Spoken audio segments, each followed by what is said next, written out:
Good morning, people. It's Monday, it's 12 o'clock, and before we start, I've got a momentous thing to show you. No longer attached. So there you are, I've made the sacrifice.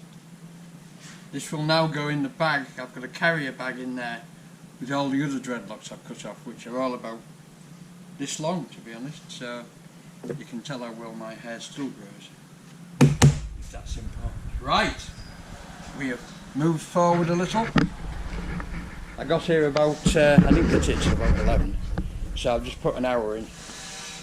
We've got the plate mounted, we've got the thing wired up, we've got a battery in place, we finished wiring up the solenoid. I've got to put an earth on the solenoid yet.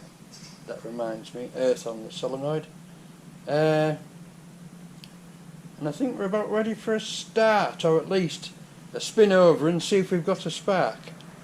There you go. So I'm going to carry on here, I'm going to crack on here, and when I'm ready to give it a spin over, I'll bring you back. But it's all gone back together as far as that's concerned, and we seem to be, everything seems to fit.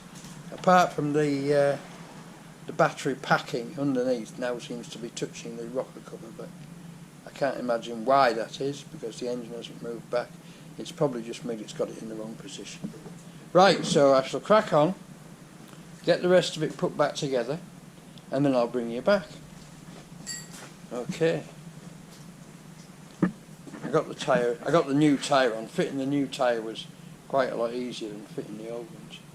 And it's on there with an old inner tube in it, and it's absolutely fine, so there you go. That's life, folks. Right. Back to me again. Right, I'll bring you back when I've got something more interesting to show you, and when she's spinning over. Okay, bye for now. Well, here we go, folks. I've been chasing a blooming wiring fault all day, which I finally found because I had no oil pressure light, and it was, believe it or not, that thing that everybody says happens, but in actual fact very rarely happens. There was a broken wire inside a wiring harness, and I had to remake one of the wiring harnesses, the one that goes from the engine. You can see it's still hanging out there, but I've got to tuck that back in. But we have a nice little oil light coming on there. As you can see, we have a discharge on the ammeter, and we have nothing. What we're doing? Oh God! Right, back in a minute. I'm back. I've just remembered something. This lever, which is the lever that puts it into cut, has got a switch on it, and if you knock it forwards, it cuts the starter off. So we've got the oil light comes on, the ammeter flicks slightly, and she cranks. So we've also got a spark, which I've checked. So I'm not going to rush it now, but tomorrow morning, time to put some exhaust stubs on and fire it up and see what we can do. See if she runs. I have noticed that when you turn the key, the oil pressure light goes straight out. So I'm very pleased with that. But I know this engine is basically good, or at least it was basically good 20 years ago. So there you go, 20 years ago. How ridiculous is that? Right, folks, I'm going to have a quick tidy up, and I'm going to sling me up home for some tea. Unfortunately, it was this wiring harness here. It's led me on a merry dance. What I at first thought was, have I plugged on? There's two wires here that go into the engine casing. One wire is for the points, and the other wire is for the oil pressure switch. They go out there, split off here for the coil, which is the coil's tucked under there, and then up to the dashboard to pick up a live feed for the coil from the ignition switch, and also to take the earth from the oil pressure switch up to the light, and neither was working. And I thought, just a minute, have I got these two spade tacks the wrong way around? So I pulled all this lot off and checked it, and I hadn't got them on the wrong way around, but there was no continuity through the wire. So you've got a wire going into the wiring harness at one end and going to the other end, no continuity. Then I noticed that the wire going into the harness is black and the wire coming out of the harness is orange.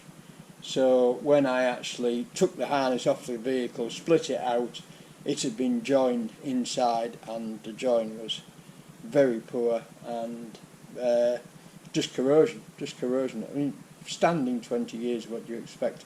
But that's what happened. The connection had corroded away. So I've replaced it by a single piece of unbroken wire, and now everything works. But it's taken some time. I've had to strip the harness out, split it, put new wires into it, tape it up again. I didn't have any black tape, so it's got red. It's going to need clipping back out the way as well, up there, like that. But other than that, we actually have a spark, so the coils survived. 2CV coils are a bit flaky. You must make sure, and I'm going to fit a little buzzer to the ignition so that when the ignition's on it beeps. You must make sure with a 2CV that you never leave it with the key switched on, because it will burn your coil out. Your coil will be gone in about 30 minutes.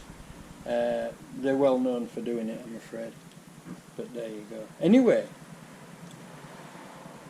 on to tidy up, home for tea, and back tomorrow to start it up. Okay peeps, bye for now. Good afternoon people. Tuesday, and just after 1 o'clock. We're ready for a start up. I've put some stubby exhaust pipes on just so it doesn't set fire to itself. I've got petrol in the tank, and I've got the pump working and it's pumped through. And everything electrically is working except the battery's flat. I don't like leaving batteries on charge in the workshop overnight, because our local bus garage was set on fire by batteries being left on charge overnight, and as I assisted in the fire and helped push vehicles out of the way, it was quite an unnerving experience, and all down to batteries being left on charge overnight. So I don't do it. But what I am going to do is I'm going to strip this starter and just lubricate its bearings, because that won't have been done for a long time, if ever. So there you go. And actually I think I can strip it in situ, so we should be okay, because I can lube that end bearing from the outside, but this end bearing I can't get to. So I'm just going to do that, and then I'm going to have another crack at starting it and see what happens.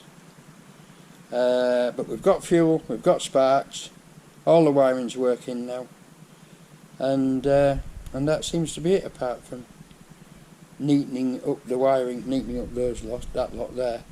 But that was all bound together before. And then I've got to look at before I put the exhaust on, I'm going to put this side running board back on, the footboard back on. And then we'll know whereabouts we can run the exhaust, because if I don't put it back on before I run the exhaust, you can guarantee I'm going to put the exhaust somewhere where the footboard has to go as well.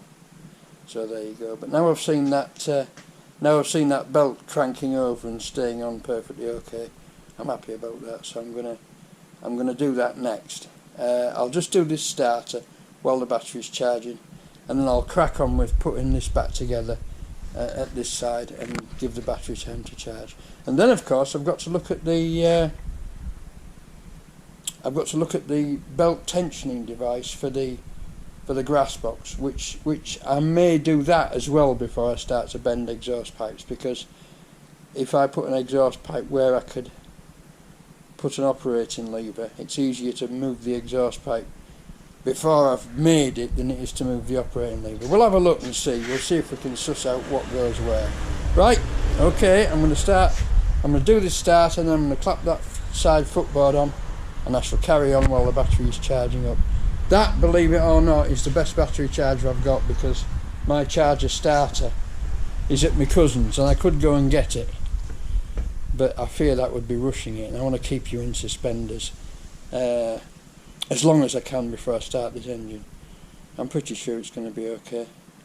I mean, the oil pressure light goes out just with cranking it, and I know, and very quickly too, and I know that the engine was alright before and ran okay before. It's just with it being stood. But there you go, life chucks stuff at you. And anyway, I didn't want to do it. Alright, I'll catch you later, bye for now. Right people, 3:30. Got the panelling back on and the footboard back on. The battery's still on charge. I've got the seat back on. I've got the covers down there off the panels back on, and I've put the dashboard back on, screwed the dashboard back on, so it's all bolted back together more or less. And then I thought, and here's some advice for all you people doing videos entitled starting the engine that hasn't started for 800 years, etc, etc, etc, you know what I mean. Do yourself a favour, if you're starting an engine or starting a vehicle that hasn't been started for many years, take the starter off and lubricate it, because there's nothing for flattening batteries like a starter with dry bearings, and you'll just be amazed how much better the starter works when it's been lubricated. Now this is a starter which is actually off a Briggs & Stratton 15 horsepower, but it spins this over beautifully, because on the Briggs & Stratton, of course, it's working on a flywheel that's half the size of that one. So what I thought I would do is strip it, clean it, and just clean the commutator, check the brushes and lube the shaft up. So that's what I've done. But it's put up an interesting little problem. And I'm just going to bring you back to the bench now, show you this interesting little problem. Whoops. Oh, that one. Right, let's see what we can see now. Right, here we have a starter end cap with 4 brushes, and in order to put it back together you have to compress those 4 brushes all at once. And I thought, how the hell am I going to do that? And I came up with this, which actually works quite well. So all you need to do is compress as many brushes as you can. Oh, that one's escaped. I'm going to do this in a cack-handed fashion now I'm videoing it. I should have done loads of practice, of course. It's called rehearsal, but never mind. Right, so we'll put those 2 down. We'll slip that onto there.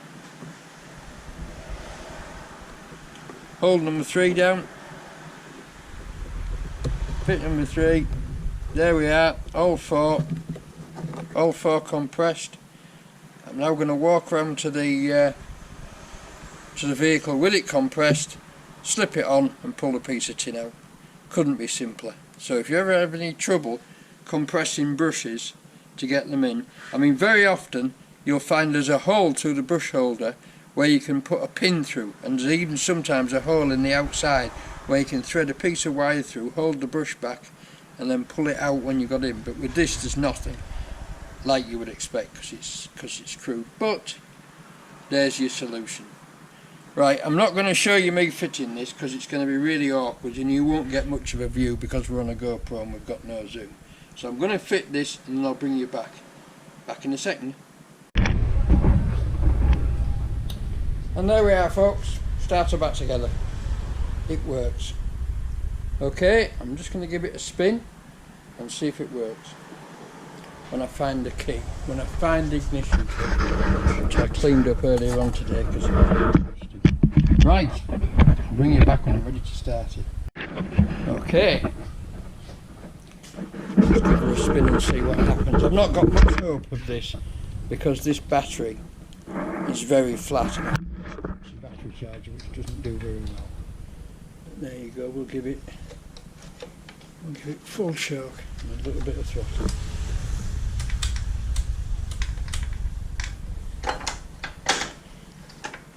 Got me out again, didn't it?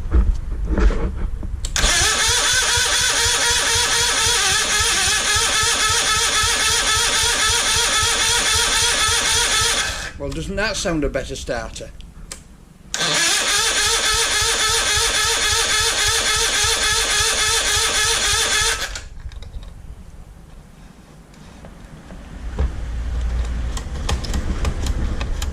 I think we're still filling the carburettor up, to be honest.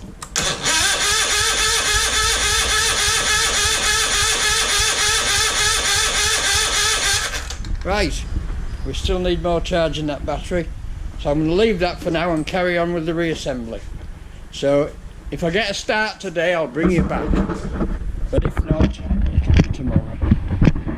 Bye now. Right folks, it's Friday. Friday? Where did that come from? It's Tuesday. It's Tuesday night, 4:30.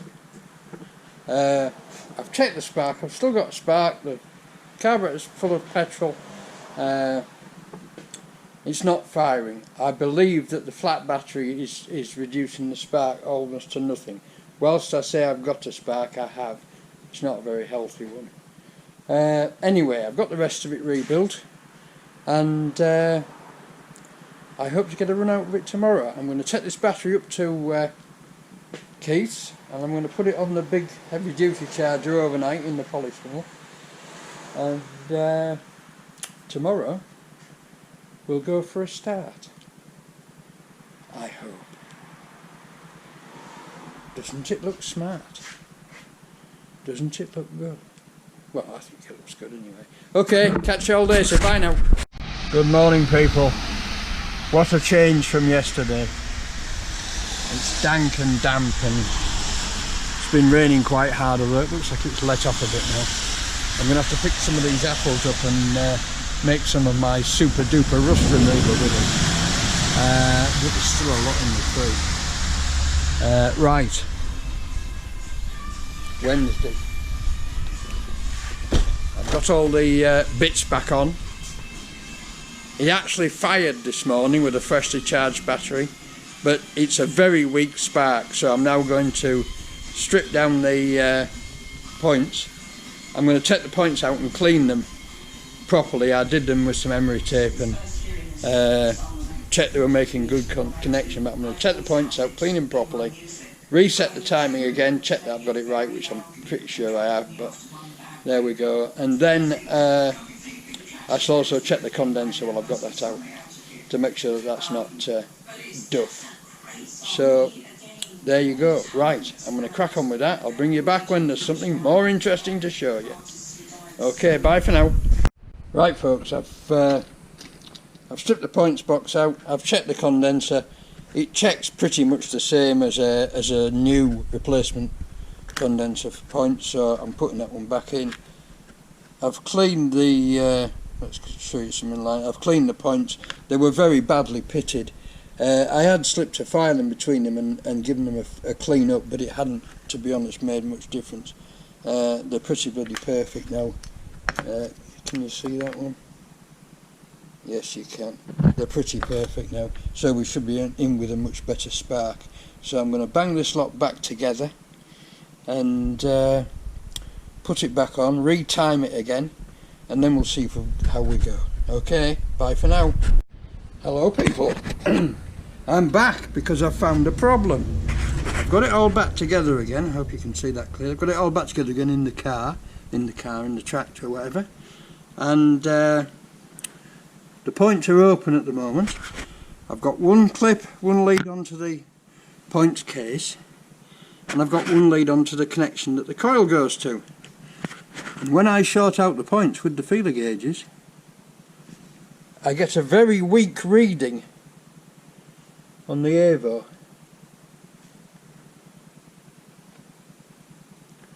Very weak. But if I move this clip here from the wire that's attached to the spade tag and put it actually onto the points arm itself, like that, when I short out the points with the feeler gauges, I get full scale deflection, which is what I should get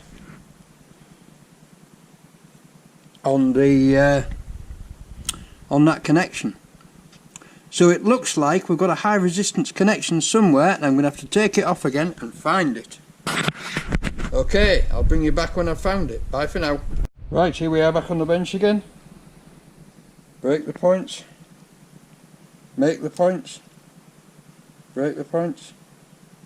Make the points. That seems better. That could have been our fault, right? Because we were getting no contact to the spade tag where the LT connects to. So that could well have been our fault all along. Why? I don't know. I've just cleaned up the screw. I've put a fresh washer on and a spring washer. The washer that was on it was very corroded. I've scrapped that. Put another washer on.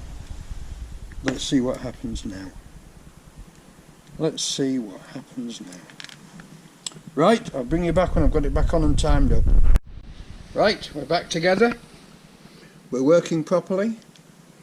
And what we have to do now is set the timing. So if I rotate the points box, which way? If I rotate the points box that way, it comes on. And what I do now is I turn the points box until it just breaks. Nearly. There. Turn it back a bit. Yes. That's it.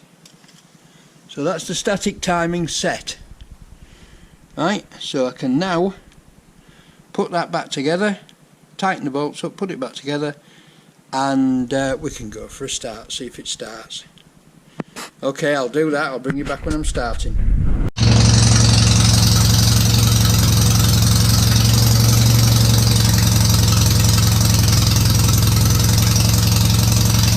And there she goes!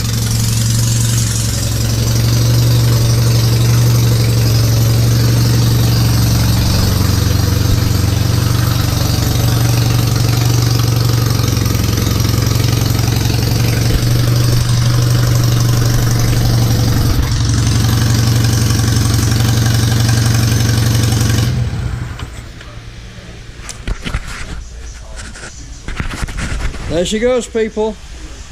I spotted another fault. I remembered from way back on 2 CVs you must have the coil connected the right way around, otherwise they won't start. And it wouldn't start, and I checked the connections and the coil was connected the wrong way around. And immediately I checked it, it was firing, spitting and banging, but not starting. And immediately I changed it round. Hey presto, it starts.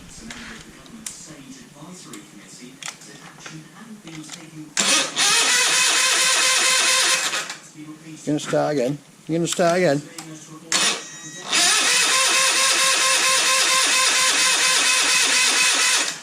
Apparently it's not going to start again, but it doesn't matter, you've seen it running. We're almost there, folks. I think this battery's a bit dodgy actually. It's not starting anywhere near as well as it used to. It used to start absolutely on the button, but we'll get there. Anyway, I've had it running, that's the main thing. And you've seen it running, so you know. Alright, it's Wednesday. It's getting on for 4 o'clock. And I think I'll call that it for today. Bye now. Right peeps, it's 10 to 5. I can't get it started again. It appears to be spinning over. There's plenty of fuel there, but there appears to be no spark. In other words, the spark's failing under compression. If you check the spark with the plugs out of the engine, it's sparking. It's not what I'd call a healthy spark, but it's sparking. But as I said before, the ignition coils on 2 CVs are a little bit delicate. You mustn't leave the ignition on, otherwise 20 minutes and you've lost your ignition coil. The ignition coil on this one is has been stood on this engine for 20 years. and although the spark is good when it's cranking, it may be failing under compression. Also the battery's down again, so this battery appears to be good. So what I'm going to do tomorrow is I'll call by Keith and get the starter charger, and I shall whack that on and see if it'll start again. But when it started, it ran well and it sounded really smooth and fine. But there you go. Little bit of a sad end to the day, but never mind. Right, I'm going home to spend the last few days with my daughter before she goes off to university. God, I'm going to miss her. Right, see you later peeps, see you tomorrow. Bye now. Good morning people. I'm behind the camera this time, not in front of it. I've found, well I knew I had, this ignition coil. I've tested it, it works. And I've come up with this as a fast and dirty way of connecting two spark plugs to one coil. Just to put it on and see, because that coil that's on there is probably from the late 70s or early 80s. Now 2CV coils, as I've said before, are a bit flaky sometimes, and I'm just going to put this on, crank it up and see if it starts, just to confirm that that coil is faulty. And by the look of this rig, it will work, because the 2CV runs on a wasted spark system. Both spark plugs spark on both strokes at the same time. So there you go. So, right, I'll get it clapped on and I'll bring you back for the start. See you in a minute. Whiz, woo, woo. Don't feel seasick. Hello people, Thursday, 3 o'clock-ish, and it still won't go. It's 3:30 and it still won't go. I've been on it since 11 o'clock this morning. I've tried another condenser, I've tried another coil, I've stripped the carburettor again and cleaned all the jets, checked all the jets, and it just spins and spins and spins and very rarely gives a little cough or a fart. So what I'm going to do now is I'm going to nip up to Keith's and get the battery charger engine starter, and I'm going to come back down and put the battery on charge. I shall give it half an hour on maximum charge, and then I'll try it with the engine starter and see if that'll do it. But I am a little bit baffled as to what's going on here. We seem to have a healthy spark. There's plenty of petrol in the carburettor. I have stripped the carburettor and cleaned it again. I've checked all the emulsion tubes, they're clear. I've blown through it. I've reset the float chamber float height, which can cause difficult starting on 2CVs, and I have reset it to bang on 18mm, which is what it's supposed to be. I've checked the spark under compression. We've still got a spark under compression. I've changed the condenser. I think I've maybe already said that. I've tried another condenser. That doesn't seem to be making any difference. I'm beginning to be a bit baffled because it was running and it started quite easily and it continued to run, and I turned the key off, and since then it has not started. It's given a few coughs and farts, but it's not started. So there you go. So I'm going to go and get the engine starter. I think I'll maybe just take this front rocker cover off and check the valve action and make sure everything's working okay there. But it started. That's the thing, it started and it ran for 5 minutes. Weird. I'll bring you back if I've got anything else to show you, unless I just give up, lock the door and never come back. Bye for now. Well folks, I got the battery charger engine starter. It spins over like a good one now, but it's not firing. And I've more or less convinced myself that that's because it's getting no fuel. Whenever I take the spark plugs out after a start attempt, they are dry. And if the spark was failing under compression, I mean the spark let's face it, the spark plugs are 20, 25, even 30 years old. I've put some different spark plugs in it, short reach long nose instead of short reach flush nose, and they spark good enough to set a house on fire. I've tested the spark under compression, which I've already told you, I think, and it's still sparking under compression. I am sort of convinced that there is something wrong with this carburettor, so tomorrow's going to be carburettor again day. But I've reset the timing. I've put the old condenser back in. I've tried a different condenser. It's no different. I've measured the condenser.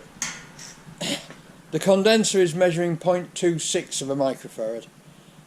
It should be 0.18 to 0.22, right? But I've measured several other condensers that I've got for cars, and they all measure around 0.2 to 0.28. So I'm letting it go. We've got a very healthy spark. I've tried fuel down the plug hole, and I put some fuel down the plug hole, put the plug back in, opened the points, and it fired it straight away. So it's looking like it's getting no fuel. And the only thing I can think of is that there's something wrong inside the carburettor. But what can it be? I've checked the emulsion tubes. There's plenty of suction. Bloody hell, what was that? Plenty of vacuum, plenty of suction. I'm just going to have to check it out again tomorrow. I don't leave batteries on charge overnight, so I've taken that off. In fact, I'll take that clip off. I don't leave batteries on charge overnight in the workshop. I don't think it's a good idea. As I said, it set fire to our local bus garage, so there you go. Other than that, I'm baffled. You need three things to make an engine run. You need a spark at the right time, you need some fuel, and you need some compression. We've got loads of compression. I've taken that rocker cover off and checked the valve action, and the valve action is perfect, and the tappet gaps are perfect, which is what you would expect because I set it all up on the bench. So tomorrow I'm going to go deep into the carburettor and see if, well, I'll tell you what I'll do. I'll try cranking it over, shining a torch down there, and see if I can see any vapour coming out the end of the emulsion tube into the choke. That would be a good indication as to whether the carburettor is vaporising. But it doesn't look like it is. As I say, if the spark plugs are dry, there's no fuel there. You know, if the spark plugs are failing, you get wet spark plugs, and you know, well, we've got no spark. The fuel's there, we've got no spark. But this makes little sense at all. Very frustrating. Anyway, that's it for Thursday. I've come to the end of the lollipop for Thursday, so I shall come back tomorrow and do some more. Bye for now, chaps. Good morning, people. Friday morning, 11:30. I have found the problem. Don't know what it is yet, but it's fuel. The carburettor is not working. It's not vaporising the fuel. I've had the emulsion tube out. The emulsion tube is getting petrol, but it's not pulling anything through the main jet, which is baffling. And as soon as if I push the airline down there and just put a bit of compressed air through the venturi, it pulls the fuel up and the engine starts. But it runs briefly and then stops again. So what I'm going to do now is I'll set you up on the tripod, and I'll bring you back and I'll see if I can demonstrate it for you. I've done the float level. I set the float level yesterday, and I went to the carburettor this morning, took the top off, cranked it over for a bit, took the top off, measured the fuel level in the carburettor, and it's bang on 25mm, which is exactly where it's supposed to be. 25mm from the top of the carburettor flange joint. So there you go. So that's right, but it's not picking up fuel. It's not vaporising. I'm at a loss as to why at the moment. But what I'm going to have to do obviously is strip the carburettor yet again and just go through all the passageways and make sure we haven't got anything that's blocked. Doesn't make sense. But as soon I'll show you. I'll try and demonstrate it for you. I can't guarantee it will work, but I'll show you. I'll bring you back in a minute. Right folks, here we go. Throttle open, airline.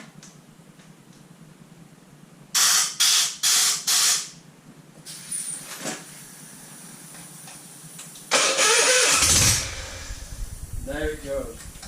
Let's try that again.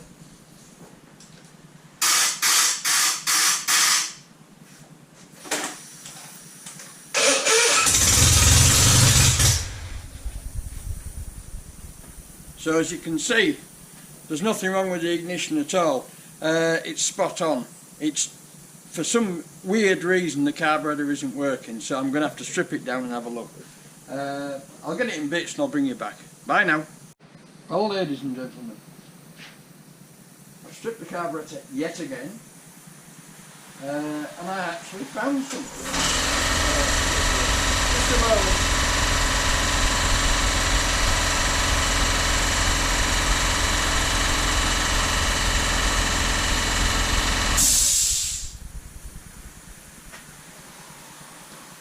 That's better. I actually found something. In the slow, it's called the slow running jet. Do they call it the slow running jet? The 14?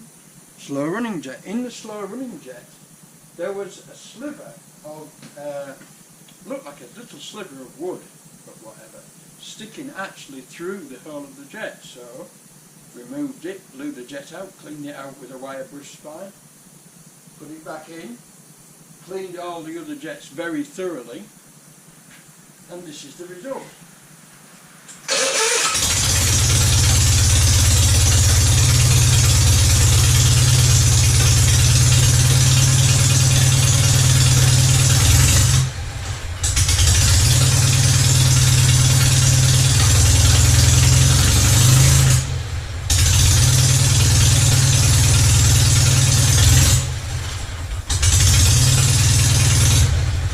So you can see the slow running jet is now working. The engine is now starting quite easily, like it used to start, perfectly easily.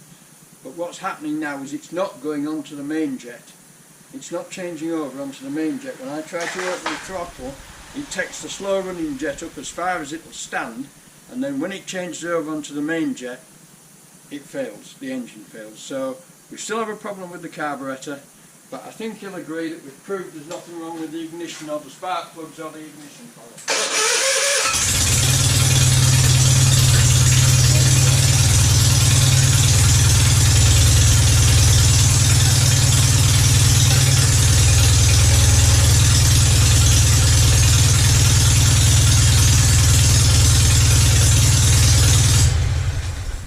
It's actually ticking over a bit fast, but that's more or less preset on the carburettor. I don't even think you can get into the tick over screw without pulling little brass covers off, but I'll have a look. Anyway, we've advanced to tech level because it's running, so now we have a throttling problem. The second stage of the carburettor isn't coming in. Right, so I'm going to have a look at that now and I'll bring you back when I've found something wrong. Well folks, she's going. She's not carburetting correctly at the moment. But she starts easy enough and I thought I could use it as an excuse to get out my ancient Krypton motoscope, but unfortunately this model, which is a Mark 6, unlike my earlier one, I had a BD116 Mark 2 I think it was, and it had a switch on it for 2-cylinder engines, so you could switch on to 2-cylinder, 4-cylinder, 6-cylinder, 8-cylinder. Right, this one doesn't, and I can't really use it with this type of setup because you need, I can connect to number 1 cylinder, I can connect to the positive and can connect to the contact breaker points, but because I haven't got a king lead going from the distributor to the coil, I can't get a trigger for the stroboscope. So there you go. Or at least I don't think it was triggering the strobe. I didn't actually check if it was triggering the strobe. I'll fasten it up again and see if it is. I'll bring you back in a minute. I know. No, it's not triggering the stroboscope. I'm getting a picture there of one cylinder firing, so I can tell that the strobe's working okay, but it's not triggering the strobe, so I can't set the time. Never mind. Bring you back in a minute. I've just done the job that everybody hates. I've decided that I'm going to need some coolant for this job, so I've cleaned out the sump.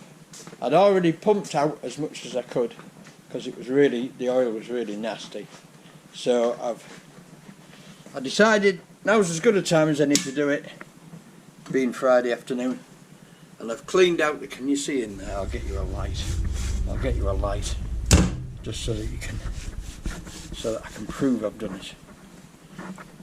I shall get me lights, get my little torch. You're all getting seasick now, aren't you, as I'm flying around the workshop looking for things.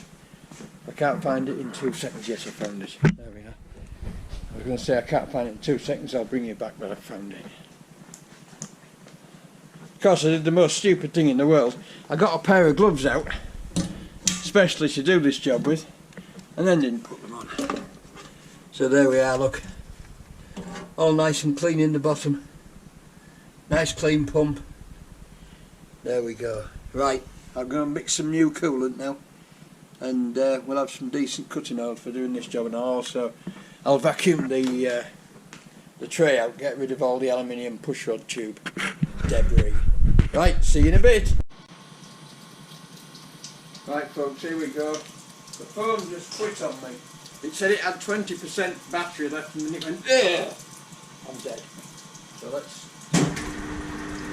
taking this easy because I've just put a bigger drill into it and it's dug in and pulled the drill out with more tape. Because I'm using an adapter which is not particularly good. I've drilled most of this, but this is only the first size that I'm taking it out to, so I may actually got through it. That may be why it's snapped.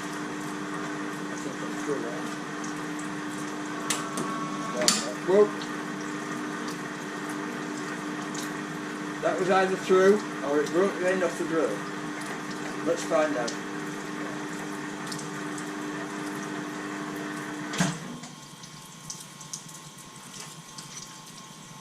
No, end of the drill's fine, so that's through.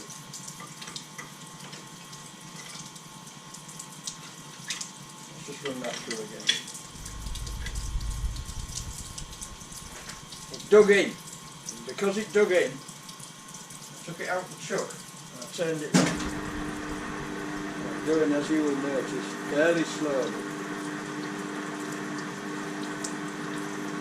with lots of cutting on, which is building up at the wrong end of the lathe. What a surprise that is. So I'm going to have to lift that end of the lathe level and then re-level the bed, because I found that I've come off the end of there. Oh. Typical, isn't it? I make all the mistakes on camera.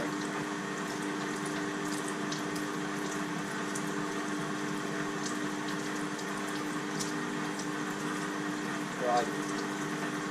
Let's do it.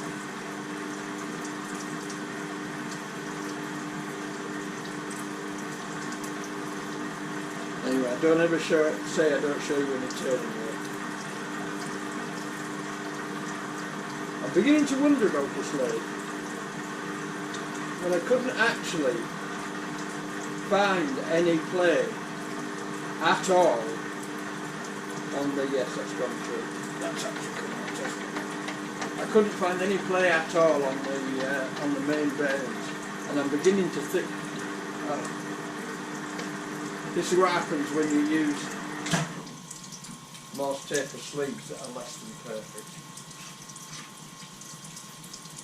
Never mind.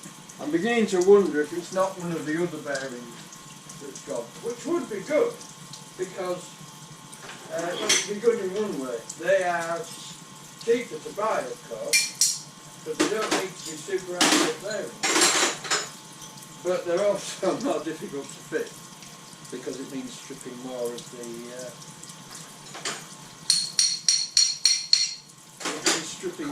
the machine down.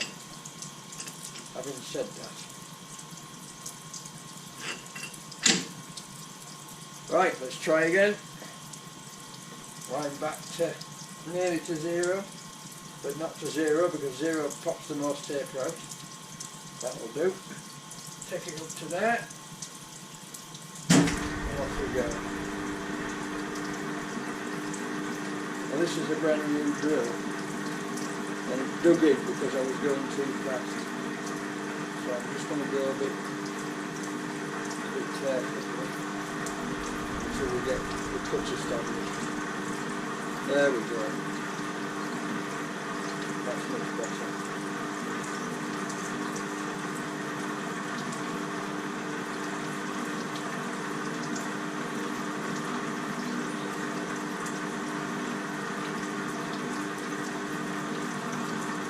I think maybe I was a bit heavy-handed with the handle. There you go. That's boring.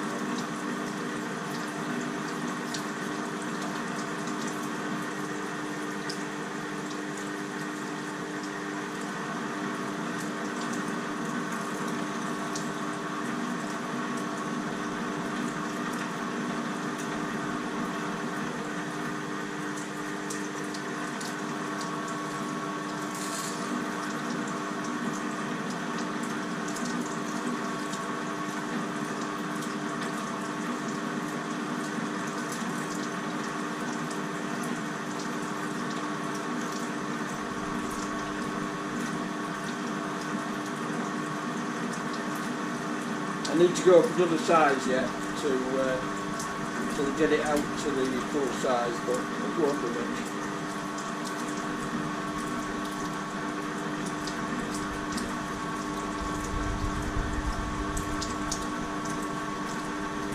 And I'll probably need to do some work on the pins as well because the pins are quite badly hammered. It looks like somebody's been bending pipe by just resting on the pins. And the pins were bent, and I've straightened the pins out as best I can without putting them in the forge. And I don't want to reduce them, I don't want to stick them in the lathe and take the cut off them because I don't really want to reduce them in size.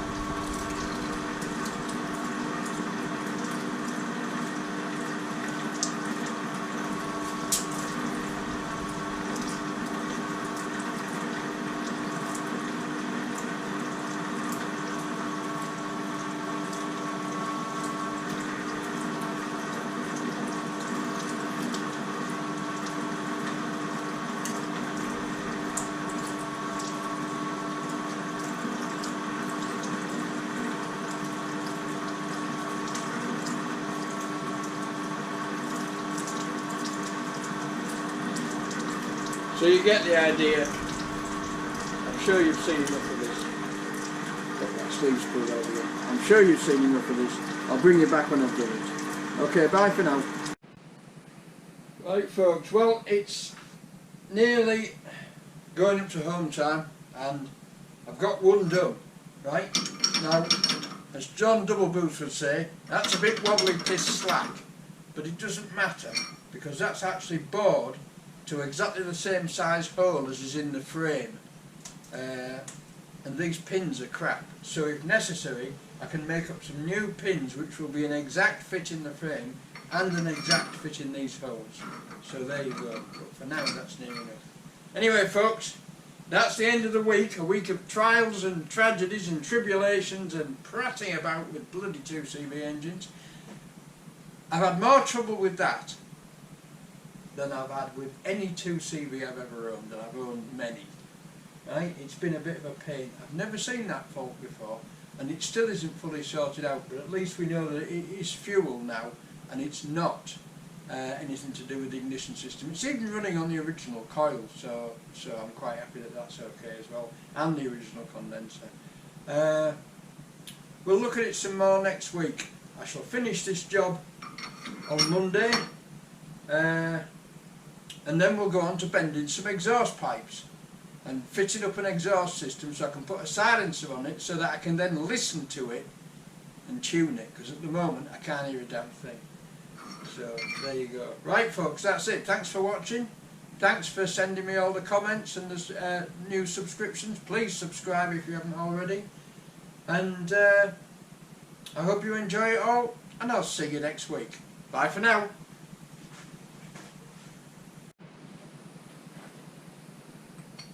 I lied about it being nearly home time. I thought the radio said... You've got any spare airline fittings, have you?